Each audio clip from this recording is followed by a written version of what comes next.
We're headed out to the bird banding nets. We're about, I don't know, about 100 yards from the nets.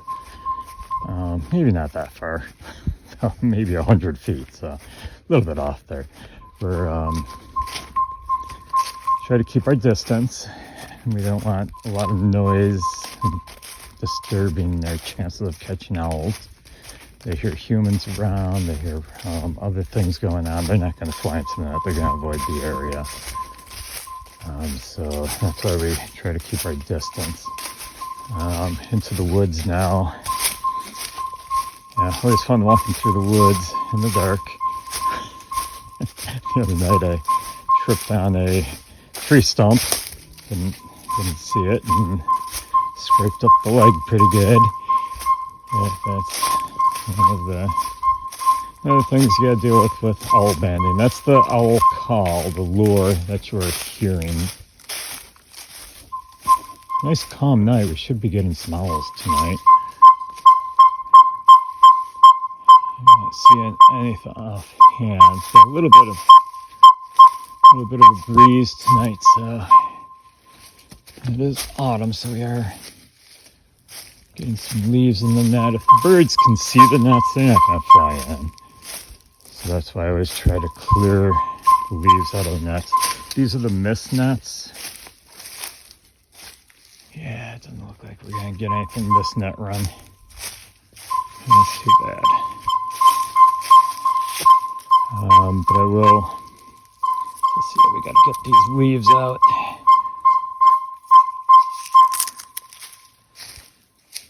If we keep the leaves in there, then the owls can see the nets. We call them mist nets. They're very thin, so that the birds can't see them at all. Should be a good night. It really surprised me because the last night we caught 3 owls. Could have caught more, but our sound system died, having battery issues. Matter of fact, tonight it died after an hour, so I had to quickly run out and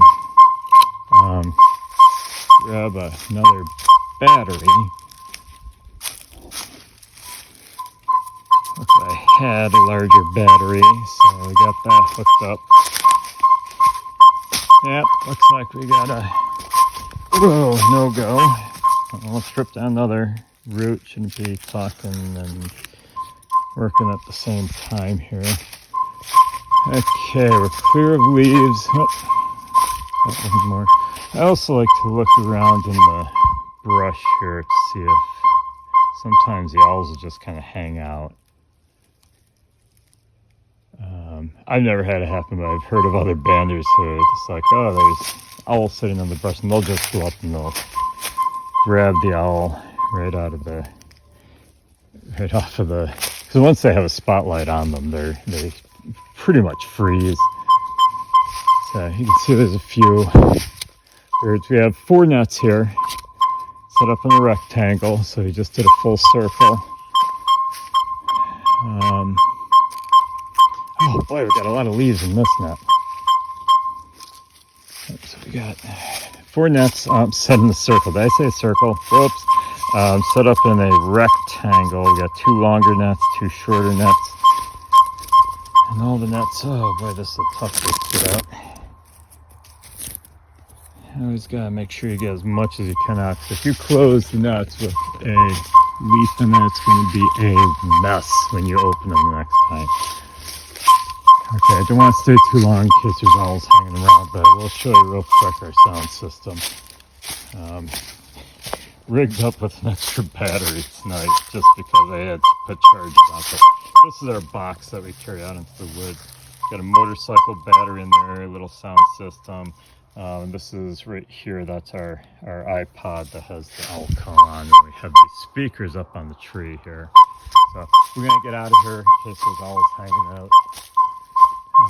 We'll do another net run in a little while. Every hour we come out and do a net run. And we check for the owls. We don't want to do it too soon. If we do it in like half an hour, then once again we're out here disturbing the owls. If we do it over an hour, if there's an owl caught in the net, he could be, struggling, he could be stressed, so we don't want to let them sit in the net too long. So we'll head on back to the station, take a break for another hour, and we'll be back out again soon. It's about 9 o'clock right now. This time of year it gets dark around 7, so this is our second net run. And depending on what we get, sometimes we get, we don't get a lot of owls, so we close around 11. If we start getting a lot of owls, then we'll go a little bit longer. This is the pond, so I've got to watch where we're going. I don't want to walk into the pond. So sign off for now, and I'll do another recording if we get some owls in the next net run. Show you how we take them out and process them. So we're approaching the nets, a little bit breezy tonight, and yeah, see, we've got a lot of leaves in the nets here, which means we're probably not going to get anybody because the owls get, ooh, wait a minute. Looks like we caught somebody. This is a saw-whet owl. So they see the net, or sorry, they don't see the net, and they go flying in. So we're going to try to get this guy out of here. Oh, a feisty little guy.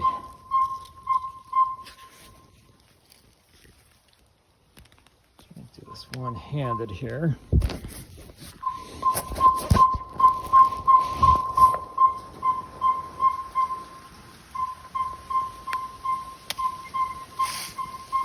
I have to set the camera down a little bit so that's facing up. Hopefully you can see. Not sure what angle. So they don't see the net, so they, ow. They do fly it. Those talons are pretty sharp. Usually they're pretty mellow in the nets, but this guy is a little bit feisty. And okay, so I'm on the wrong side of the net. I'm gonna have to go on to the other side. Oh, the saw-whet owl. Those are the talons. Digging into the hand, of course. Always get the soft part of the fingers, even through the glove. So we're gonna take some measurements. We're gonna get a band on them. Every one of these bands has a different number to it. In sequential order, and we're going to put in the computer at some point, but this is what the band looks like. We have to open it up first. What I'm doing, I'm not strangling the bird here. I'm actually just doing what we call the bander's grip, so it gives you a nice grip on the bird, but does not hurt him and or her.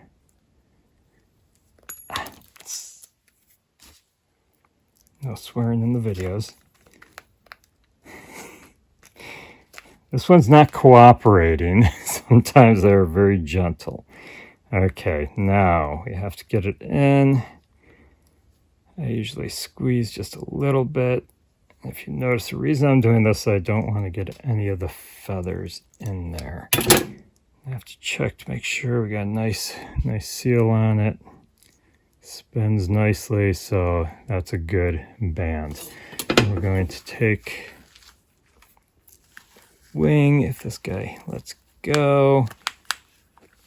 Okay, we need to get a measurement on the wing.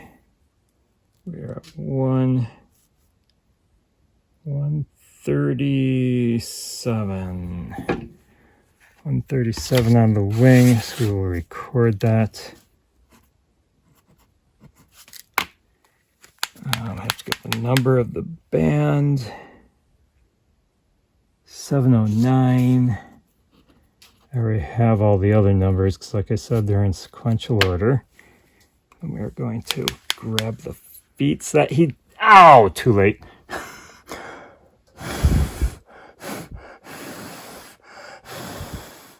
Okay, I'm blowing into the chest area so that I can see how much fat is on this bird.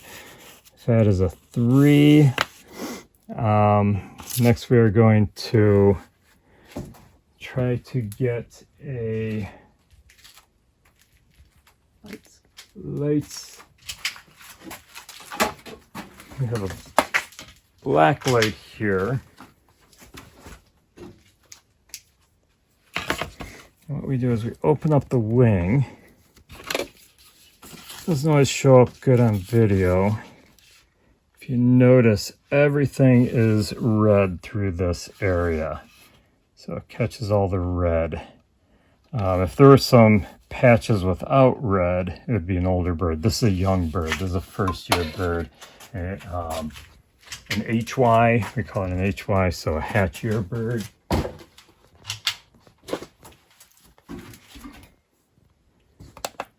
So you can write that down. It's hatch year by plumage.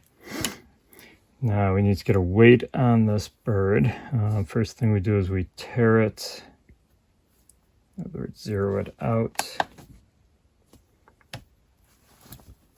And then give my fingers a break from those talons. That clicking noise you're hearing is actually the beak of the bird trying to scare me away. Once again, none of this is harming the bird, stressing it out a little bit. That's why we're trying to be as quick as possible. So the mass is 94.8, and we'll record that.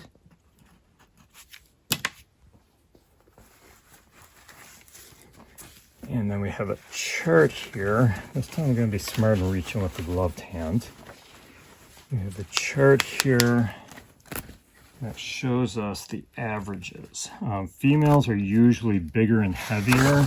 So we have on here a wing of 137, weight of 94.8. So the wing, 137, right up in this area.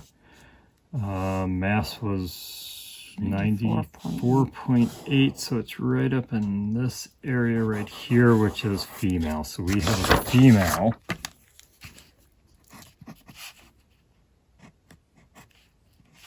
And all that's left right now is to let her go. So we're going to go outside and we're going to let her go. Not inside. Okay, so we're outside now. A little bit breezy night. We did close nets early because of the wind. So she's feisty. She's ready to go. There she goes. Back, headed south on her migration. Oop, just flew up overhead.